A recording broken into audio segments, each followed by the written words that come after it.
This video is going to give you all the key aspects that you need to understand about Helium or HNT, whether you want to mine Helium and set up a mining rig or whether you want to trade Helium. It has a lot of potential benefits and they definitely can't be ignored. Okay, so to understand Helium, we need to understand the Internet of Things. So this website gives a really good definition, but basically a lot of objects need a way to connect to the internet. But connecting to the internet is kind of like expensive and also it uses a lot of energy.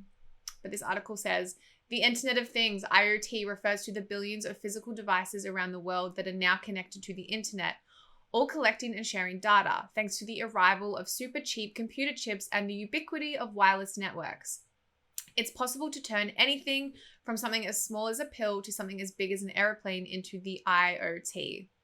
Okay, so now you know that Helium has everything to do with IoT or Internet of Things, but how does it all kind of come together? I'm going to show you a video from their YouTube channel because it's going to do a way better job at explaining it than I am. We've all used Wi-Fi for stuff like this. So adorable. And cellular data for stuff like this. Triaxolotl. Every day we connect to the internet, but it's not just people. From parking meters to packages, even these damn scooters. All these things should connect to the internet. Even this dog. Well, not the dog, but its collar. Seems like this little guy's lost. Luckily, he's got a smart collar on it. But that smart collar isn't so smart without the internet. Cellular data plans can be pricey. It's not like Sean could just log into this cafe's Wi-Fi real quick. Hey, I like your dog. Oh, it's not my dog. I'm just using him to demonstrate a point. What's your point?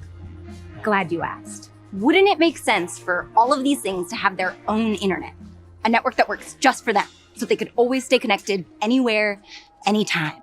Okay, so I hope that kind of like did a really good job at explaining the Internet of Things and how it's going to run this Helium connected network.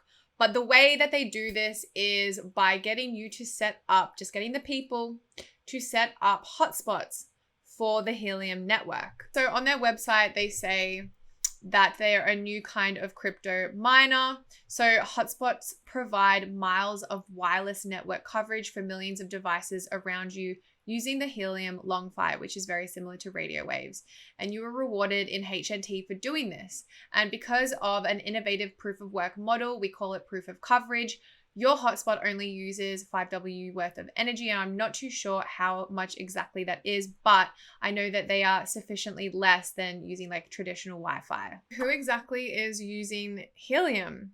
So people that need data services, companies that need data tracking, so things like Lime scooters, things like dog collars, like you saw in the video before, especially for battery operated things, instead of utilizing like a massive cell tower, people or companies can just use Helium. So it's just a matter of convenience. So could Helium succeed where so many others have failed? Obviously, Helium isn't the first company to try and conduct this, but they are one of the first to start using blockchain or utilizing blockchain to do this, and it seems to be working. So this article says Helium is starting to become a legitimate player in the telecom industry. Both Senet and GigSky announced that they will add Helium's network to their own lineup of offerings. This means Helium network is big enough and real enough to warrant interest from companies that either run their own networks, Senet, or aggregate services to those that do, GigSky. Imagine your friends and family and even yourself supplying internet connectivity and like willingly building the network because you're incentivized. Well, Helium's managed to do this because we've had this technology for a while now, but no one's really had the incentive to like set up a hotspot in their home. Like, why would they? But Helium's managed to reward people, which is going to fuel this whole entire connectivity, which is why it's called the People's Network. Okay, so there is two main aspects to how this entire ecosystem works. The first is HNT, the native token.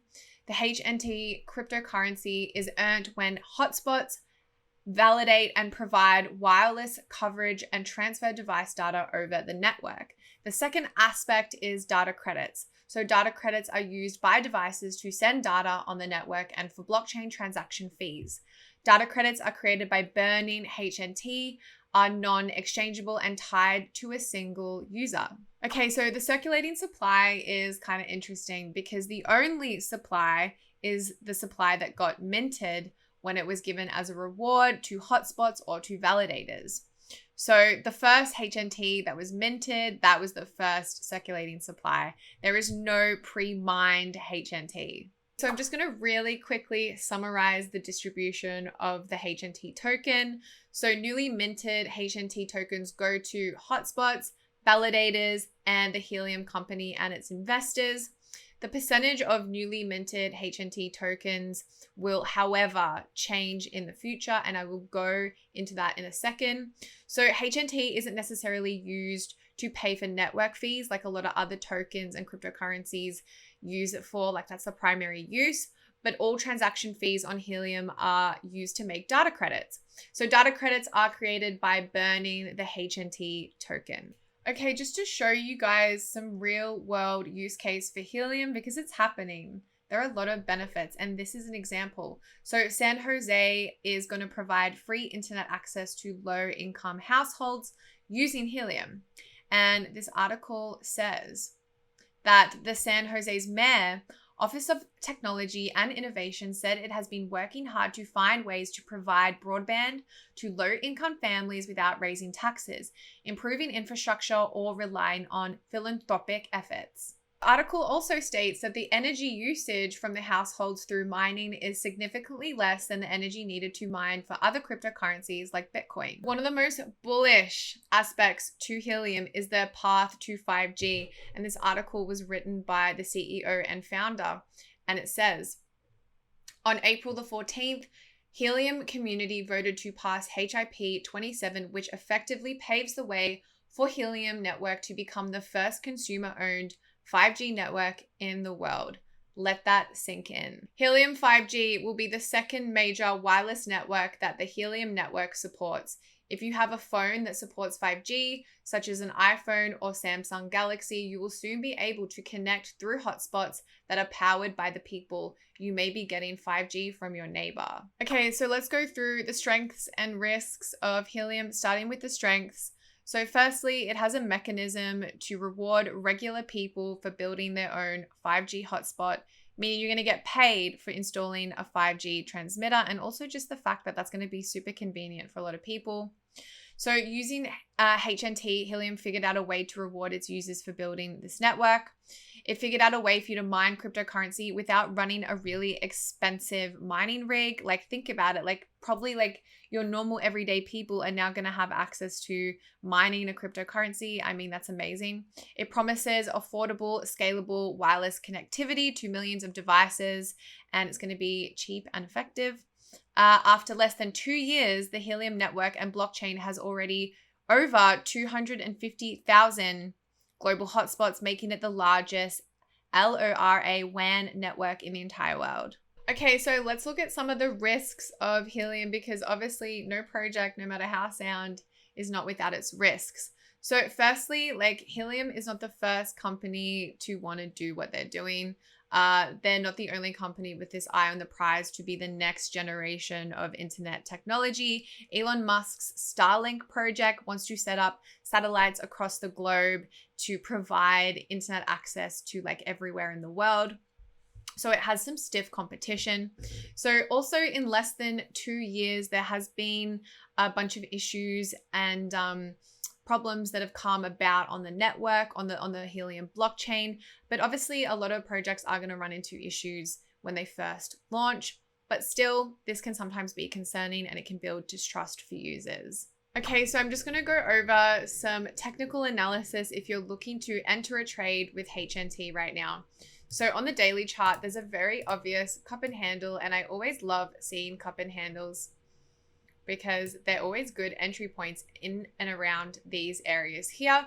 Now, just remember, to confirm a cup and handle, you do need a previous trend upwards, and we indeed have that. Okay, so HNT currently has a pretty solidified resistance level at around $20.40. You can see that it tried to break this resistance multiple times, but didn't. And also that like the recent breakout that we had, wasn't great. This is not the best candle for a breakout because it means that we pushed higher. The price pushed to around $22.78, but then it solidified at a lower price in and around $20. So not great. But the overall chart looks good, and I really like the fact that we do have this cup and handle and we're not too overbought or oversold on the RSI. That's always a good sign. Okay, so let's look at some price levels for HNT. If the market continues to rally, Bitcoin and Ethereum continue to rally for the rest of this last quarter of the bull run, we can definitely see we have this impulse wave here. Then we have our retracement. And it's crazy how the red Fibonacci area kind of lines up with our resistance point that I was talking about before. You can see that we broke that resistance point multiple times and we're just kind of hovering above it. So in and around here, I think if the price hovers here, great place for an entry. Great place here for an entry, considering that we stay above this Fibonacci red area. If we do break past previous all-time highs at around $26.40, I do see a very conservative price prediction of around $30 to $33 for HNT. Now, if you like this video, please let me know below. Please subscribe to the channel and please watch my video on Algorand versus Solana and my current portfolio holdings for the both of them. And yeah, I hope to see you next time.